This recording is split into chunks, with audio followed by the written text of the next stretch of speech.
Hello my dear health lovers. ఉప్పును మితంగా తిన్నంత వరకు ఏ సమస్య లేదు. మితిమీరితే మొదలయ్యే సమస్యల గురించి ఇప్పుడు చూద్దాం. ఆయుర్వేదం ప్రకారం ఎప్పుడైతే ఉప్పు బ్యాలెన్స్డ్ గా మనం తింటామో అప్పుడే మన ప్రేగుల్లో లవణ ఆమ్లాలు కూడా సరిగ్గా విడుదలవుతాయట.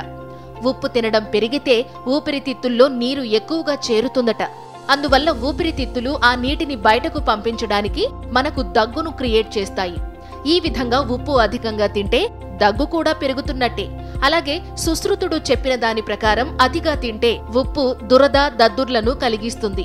అలాగే శరీరం రంగు మరియు కాంతి తగ్గిపోయేలా చేస్తుంది. ఇంకా మన సెన్స్ ఆర్గాన్స్ కి కూడా హాని చేస్తుంది. ఇక ఆయుర్వేదంలో చరకుడు కూడా ఉప్పు అధికంగా తినడం వల్ల బ్లడ్ ప్రెషర్ సమస్య వస్తుందని ఏనాడో తెలిపాడు. ఇవి మాత్రమే కాదు, ఉప్పు అధికంగా తింటే వచ్చే సమస్యలు ఇంకా ఎన్నో ఉన్నాయి. ఈ విధంగా అధికంగా తింటే ఉప్పు మనకు చాలా ముప్పు అన్న విషయం మనం అర్థం చేసుకోవాలి.